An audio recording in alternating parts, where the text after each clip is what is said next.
Muy bien, está con nosotros nuestro analista político Luis Bruckstein. Vamos a tomar contacto con nuestro móvil de exteriores. Hola Luis, buenas noches. Hola, ¿qué ¿Cómo tal? andás? ¿Cómo les va? En nuestro móvil de exteriores está nuestra compañera Marta Perín junto a Horacio Verbitsky, titular del CELS, del Centro de Estudios Legales y Sociales.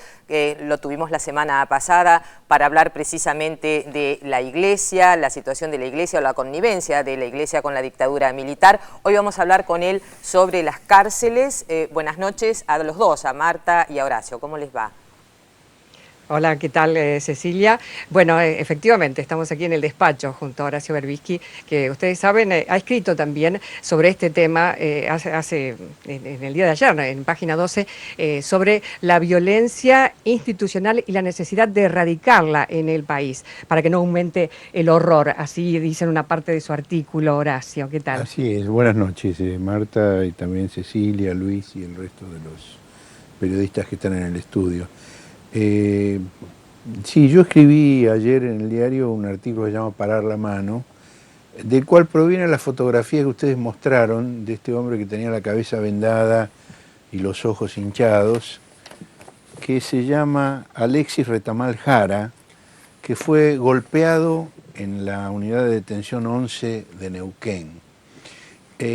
Y a partir de eso abro una reflexión sobre la situación que impera en muchas cárceles de la Argentina. Porque casos de tortura se han producido, bueno, esa imagen que se está viendo ahora es la de la comisaría de Salta, pero poco tiempo antes se difundieron unas fotografías de la cárcel de Mendoza. Acabo de mostrarla en Neuquén, que se está viendo ahí. Ha habido casos también en Río Negro, en Santa Fe, en distintos lugares del país, en la provincia de Buenos Aires, que es donde la situación es más grave que en todo el resto del país. Y si bien en menor medida, también hay algunos casos en el Servicio Penitenciario Federal que sin duda están en mejores condiciones que el conjunto de los servicios provinciales, pero tampoco sería cuestión de enorgullecerse del Servicio Federal. Está en proceso de cambio importante. La nueva dirección de Víctor Ortel está haciendo un trabajo estimable, pero hay leyes que tienen más de 20 años de antigüedad y hay una cultura militarizada, institucional, que cuesta mucho modificar. Por supuesto, esta actividad de tipo cultural, política, que tanto ha irritado a algún sector de la prensa, forma parte justamente del cambio, digamos, se están cuestionando algunas de las cosas positivas que están ocurriendo. Y hay un contraste entre esa práctica que se está realizando y que es tan criticada y lo que nosotros hemos visto, por ejemplo, en las unidades penitenciarias de la provincia de Buenos Aires, donde, por ejemplo, hay un sistema de traslados, de rotación permanente de las personas privadas de su libertad, que tiene como uno de sus resultados impedir que puedan estudiar en el centro universitario que hay, por ejemplo, en el complejo penitenciario Conurbano Norte en San Martín. Es un centro universitario importante que ha sido creado por la Universidad Nacional de San Martín, así como en el Servicio Federal en Devoto hay un centro universitario de la Universidad Nacional de Buenos Aires, y que, digamos, estudiar es una manera muy importante de resocialización. Digamos, no es lo mismo estar encerrado en una celda de castigo 23 horas sobre 24, como ocurre en muchos lugares del país, que estudiar una carrera, aprender cosas nuevas, interactuar con profesores, con compañeros, formar parte de la sociedad y no estar aislado como ocurre todavía en muchos lugares. De modo Horacio, que estas cosas que están... Sí, Cecilia. No pensaba que hace 30 años que concluyó el terrorismo de Estado en la República Argentina y aún hoy se sigue torturando, como bien mencionabas vos, en todas estas provincias, lugares del país. La verdad es que las cárceles están para socializar, para reinsertar. Sin embargo, en la idea popular, en la cultura popular, está esto de que mataron a un delincuente, bueno, uno menos. Si los torturan, por algo será, porque, bueno, cometieron algún delito y se lo merecen. Digamos, ¿cómo se rompe con esta cultura de la derecha y de la izquierda en relación al tema de la seguridad y reducir todo exclusivamente a eso sin tener una mirada un poco más amplia ya a esta altura del partido? Bueno, el debate entre garantismo y manodurismo es un debate entre tartamudos que además no escuchan. Aquí hay una problemática que adentro y afuera de las unidades penitenciarias es la misma, porque la sociedad no son compartimentos estancos. Y si en una unidad penitenciaria los detenidos son tratados como se ve en esa fotografía que está en pantalla en este momento, no podemos pretender que luego en la calle las personas honestas que claman por seguridad no padezcan ese mismo tipo de tratamiento por parte de quienes los asaltan. Ha habido recientemente varios asaltos en los cuales jubilados o personas mayores o familias son sometidas a ese mismo tipo de tratamiento, porque las instituciones públicas tienen que propender a disminuir los niveles de violencia en la sociedad.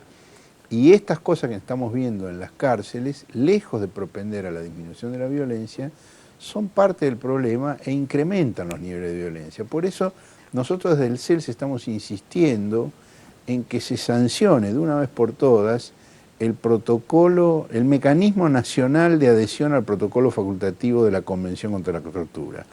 La Argentina es miembro, ha asignado la Convención contra la Tortura y su protocolo adicional. El protocolo adicional establece la creación de un mecanismo internacional que funciona en Naciones Unidas con expertos en la materia que visitan las cárceles, pero además cada país miembro tiene que crear un mecanismo nacional que tiene que ser independiente y que tiene facultades para visitar las cárceles y constatar qué ocurre en las cárceles. Horacio, bueno, ¿y cómo estaría integrado país, este organismo? Ese mecanismo tiene que estar integrado en su mayoría por observadores independientes.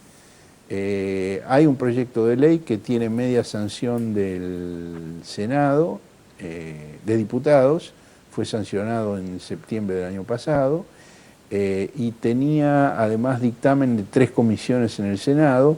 Tendría que haber entrado en la última sesión del año 2011 a su tratamiento, pero no entró en la agenda, y hubo un compromiso. Por ejemplo, la senadora Beatriz Roiqués de Alperovich recibió al experto internacional español que integra el Comité de Naciones Unidas contra la Tortura. Nosotros organizamos un seminario en el Congreso con participación de las distintas fuerzas políticas y todas se comprometieron a aprobarlo, pero al no haberse tratado el año pasado, los dictámenes de comisión que había se perdieron. Y ahora quedan 4 meses de sesiones y no se han reunido las comisiones para dar dictamen. ¿Y cómo funcionaría el mecanismo y si no se termina de tratar en lo que queda de este año, se pierde también la media sanción de diputados. Este mecanismo fundamentalmente consiste en habilitar a expertos independientes, es un mecanismo de visitas a las cárceles para controlar.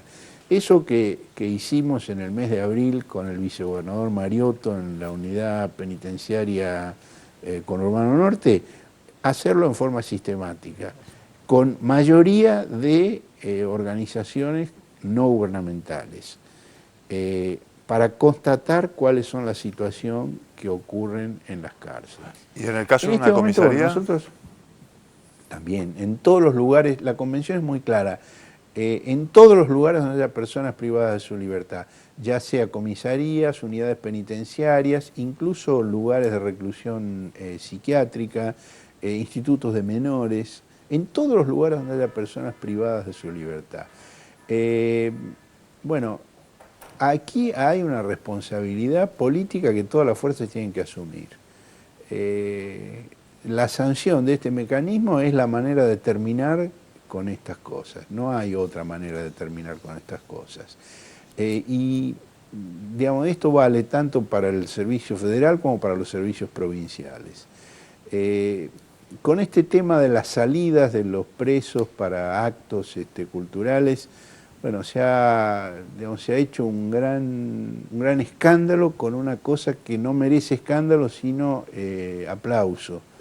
Y en cambio no se hace escándalo con cosas que sí merecen escándalo, como estas imágenes que estamos Bueno, además en un viendo. informe aumentaron un 20% los homicidios dentro de las cárceles en este año que pasó, ¿no? Sí, han aumentado, sí, tanto en el sistema bonaerense como en el sistema federal. Ahora, Horacio, esta sensación, ¿no?, que muchas veces se quiere plantear, ¿no?, que está absolutamente enfrentada, que la venganza está enfrentada con la justicia, las torturas están absolutamente enfrentadas con todo y sobre todo también con la resocialización. Yo me quedaba con una parte del inicio de la entrevista donde usted hablaba justamente de la educación en las cárceles. Usted decía una oportunidad para muchos internos. Y yo me pregunto, en muchos casos es la primera oportunidad que tienen justamente para encontrar un camino en la sociedad, ¿verdad? Por supuesto, la posibilidad de estudiar y de trabajar en las unidades penitenciarias es fundamental para que esas personas se sientan parte de la sociedad y cuando recuperen la libertad, digamos, sigan un camino distinto. Yo hago una pregunta a todos los espectadores. ¿Quién es más probable que reincida en un asalto, en un homicidio, una vez terminada su pena? Esas personas que hemos visto en el video de Batallón Militante que participan en una actividad recreativa, que cantan, que bailan, o estos muchachos que están aquí en pantalla, que han sido tratados de esta manera dentro de la unidad penitenciaria. Y no estoy hablando solamente de respeto a los derechos humanos, estoy hablando de niveles de violencia en toda la sociedad que luego se reflejan en los delitos que se cometen fuera. Es decir, me parece que es fundamental considerar el conjunto de la situación y no aisladamente. Yo entiendo perfectamente que el padre de una víctima se indigne al ver condiciones... El dolor de la víctima yo lo comparto, pero para eso hay un sistema judicial, para eso hay un sistema penitenciario, para que el tratamiento de las personas que se han apartado de la ley penal no quede en manos de las víctimas y que avancemos hacia un estadio superior como corresponde a una sociedad civilizada para el tratamiento de estos casos y sobre todo para impedir, digamos, los aumentos de niveles de violencia que luego victimicen a otras personas. Y a mí me parece que este tipo de actividades van en ese camino. Una vez que el ministro y el director del servicio penitenciario muestran que tenían autorización judicial para la salida, porque recordemos que lo primero que se dijo es que había sido sin autorización judicial. Cuando muestran la autorización judicial, entonces dice, sí, pero el acto no era cultural, era político. Y solo participan organizaciones que simpatizan con el gobierno. A mi juicio, a mí me encantaría ver actividades recreativas y o políticas con las personas privadas de su libertad con la remera amarilla del PRO. Ahora, convénzalo al PRO que vaya a las cárceles a tener actividades con las personas privadas de su libertad en vez de considerarlas escoria humana descartable. Me gustaría que hubiera boinas blancas que fueran también a la cárcel. Ahora, me da la impresión que los radicales están ocupados de cosas más importantes. Entonces, bueno, van, ustedes saben cómo se llamaba la agrupación política que tenía Víctor Ortel, el director del servicio penitenciario. Van los negros de mierda a hacer ese tipo de actividades. Muy bueno, bien. estamos en un proceso cultural de cambio. La Argentina tuvo hace más de medio siglo un sistema penitenciario modelo para todo el mundo, en la época en que lo dirigía Roberto Pettinato, el padre del animador homónimo, y eso fue destruido a partir de 1955, eso se perdió. Y el destrato que comenzó en la cárcel con las personas privadas de su libertad se extendió luego al resto de la sociedad. Bueno, porque también políticamente o ideológicamente el miedo siempre es un arma importante para domesticar, ¿no es cierto? Horacio, tenemos que ir cerrando este móvil, te agradecemos muchísimo la participación en Visión 7 y lo dejamos a cargo de Marta Perín. Marta. Hola, sí, bueno, agradecerles desde aquí ustedes en estudio.